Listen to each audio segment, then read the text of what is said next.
27শে রজব শবে মেরাজ বা মেরাজের রাত 27শে রজবে হয়েছে, এই কথা বলার মতো কোনো নির্ভরযোগ্য কোনো বর্ণনা হাদিসে এবং ইতিহাসে নেই।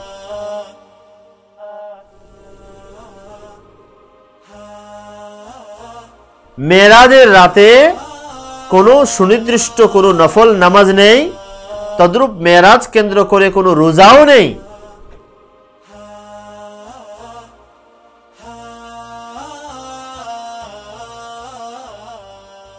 নাহমাদুহু ওয়া নুসাল্লি আলা রাসূলিহিল কারীম, আম্মা বাদ। ইসরা ও মেরাজ নবী করিম সাল্লাল্লাহু আলাইহি ওয়াসাল্লামের মুজিজা সমূহের মধ্যে অত্যন্ত গুরুত্বপূর্ণ, অন্যতম শ্রেষ্ঠ একটি মুজিজা। নবী করিম সাল্লাল্লাহু আলাইহি ওয়াসাল্লাম নবুয়ত লাভের 10-12 বছর পর হিজরতের বছর 2 আগে একটি রাত্রে এই মেরাজের ঘটনা সংঘটিত হয়েছিল। কিন্তু আমার এখানে দুটি বিষয় এখন আপনাদের সামনে তুলে ধরছি। এর মধ্যে একটি হলো যে রাতেই মেরাজটি ঘটেছিল, এই রাতটি বা ওই দিনটি বছরের কোন দিন, কোন মাসের কত তারিখ ছিল। দ্বিতীয় বিষয় হলো এই মেরাজের রাত কেন্দ্র করে শরীয়তে কোনো ইবাদত আছে কিনা। তো প্রথম বিষয়ে মেরাজ কবে সংঘটিত হয়েছে এ বিষয়ে ইদানিং কালের বা পরবর্তী কালের কোনো কোনো বই, গ্রন্থ, সিরাত, নবী জীবনীমূলক গ্রন্থেও কেউ কেউ উল্লেখ করে থাকেন, বা কখনো 1-2টা উল্লেখও থাকে 2-1টা তারিখ। তার মধ্যে 27শে রজব, বিশেষ করে লোকমুখে 27শে রজবটাই মেরাজের রাত বা শবে মেরাজ নামে বিখ্যাত। কিন্তু প্রাচীনকালের সিরাতের প্রাচীন গ্রন্থগুলো, উৎস গ্রন্থগুলোর মধ্যে মেরাজের তারিখের বিষয়ে আলোচনাটা ভিন্নভাবে এসেছে।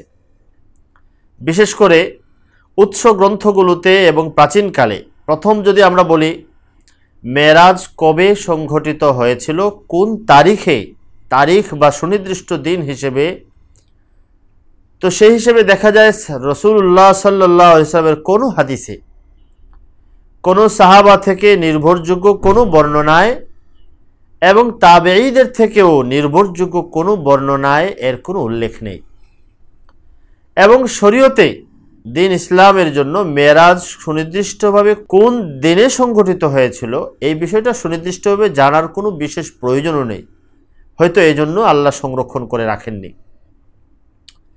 তো প্রাচীন উৎসগুলো দেখলে দেখা যায় মেরাজের তারিখটা সুনির্দিষ্ট তো নয়, বরং সুনির্দিষ্ট তারিখের বেলায় বেশ মতভেদ এবং অস্পষ্টতা রয়েছে।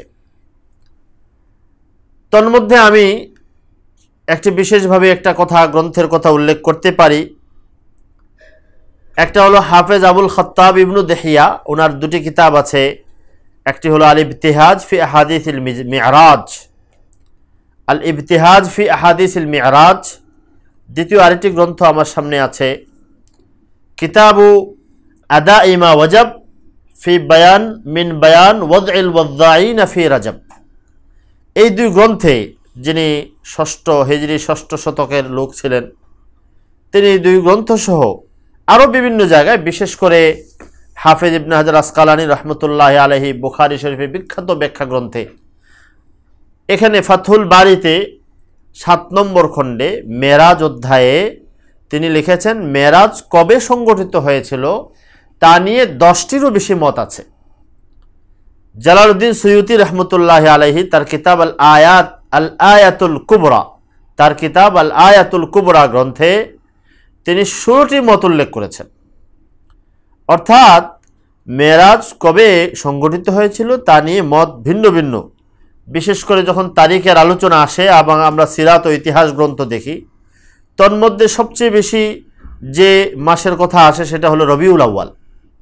27শে রবিউল আউয়াল, 17ই রবিউল আউয়াল, রমজান, জুলকাদা, রবিউস সানি, শাওয়াল এবং রজব। রজবের মধ্যে কেউ কেউ 27শে রজবের কথা উল্লেখ করেছেন। বিশেষ করে এই 27শে রজবের বিষয়ে বিখ্যাত হাফেজে হাদিস আবুল খাত্তাব ইবনু দেহিয়া তিনি তো বলেছেন রজবের যে বর্ণনা, এই বর্ণনা এই বর্ণনাটি একদম বিলকুল সহি নয়, বরং বলেছেন এটা যারা বর্ণনা করেছে তাদের মধ্যে মিথ্যাবাদী বর্ণনাকারীও রয়েছেন। তদ্রূপ তার মতোই বিখ্যাত ঐতিহাসিক হাফেজ ইবনু কাসির, যিনি হাদিস শাস্ত্রের বড় ইমাম ছিলেন, ওনার বিখ্যাত ইতিহাস গ্রন্থ আছে আল বিদায়া ওয়ান নিহায়া। এই কিতাবে উনি বলেছেন 27শে রজব বলে যে বর্ণনাটির কথা কেউ কেউ উল্লেখ করেছেন, খুব গুটি কয়েক লোক, তো এই বর্ণনাটা সহি নয়, নির্ভরযোগ্য, বিশুদ্ধ নয়। তদ্রূপ ইবনে কাসিরের মতো আরও অনেক মুহাদ্দিস, বিশেষ করে ইবনে রাজব হাম্বলি তার লেখা কিতাব লাতাইফুল মাআরিফ কিতাবেও তিনিও বলেছেন এই বর্ণনাটা অনেকেই দুর্বল বলেছেন। আমার হাতে আছে ইতিহাস এবং সিরাত নবী জীবনীর এক বিখ্যাত গ্রন্থ, প্রায় 12 খণ্ডে সমাপ্ত বিশাল গ্রন্থ সুবুলুল হুদা ওয়ার রাশাদ। এই গ্রন্থেও সুবুলুল হুদা ওয়ার রাশাদের 3য় খণ্ডে মেরাজের তারিখ অধ্যায়ে আলোচনায় তিনি অনেকগুলো মত উল্লেখ করেছেন, এবং তার মধ্যে একটা সাধারণ এবং পরবর্তীতে সবশেষে উল্লেখগুলোর মধ্যে একটি তারিখ উল্লেখ করেছেন রজব এবং 27শে রজবের কথা।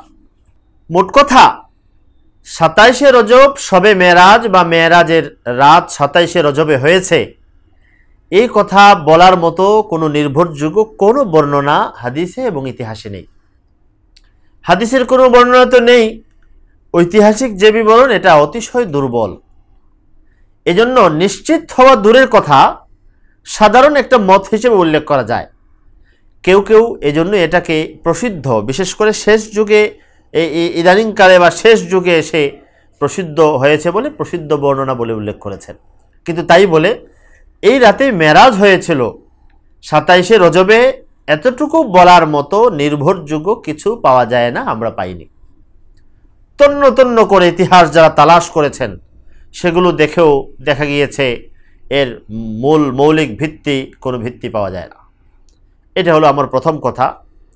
দ্বিতীয় কথা হলো, এমনিতেই রজব এবং মেরাজের রাতেও কোনো নির্দিষ্ট নামাজ ও ইবাদত নেই। তদ্রূপ এই রাতকে কেন্দ্র করে দিনের বেলা কোনো রোজাও নেই। বিশেষ করে একথা তো পরিষ্কার, যেহেতু মেরাজ কবে হয়েছে, কোন রাতে হয়েছে, কোন তারিখে হয়েছে, এ বিষয়ে নবী ও সাহাবী থেকে কোনো বর্ণনাই নেই। সুতরাং এই দিনে বা এই রাতে কোনো ইবাদত থাকবে এটা তো বোঝাই যায় যে থাকবে না, যেহেতু নবী তারিখ বলেনও নাই, সাহাবীরা বলেনও নাই, থাকবেও না।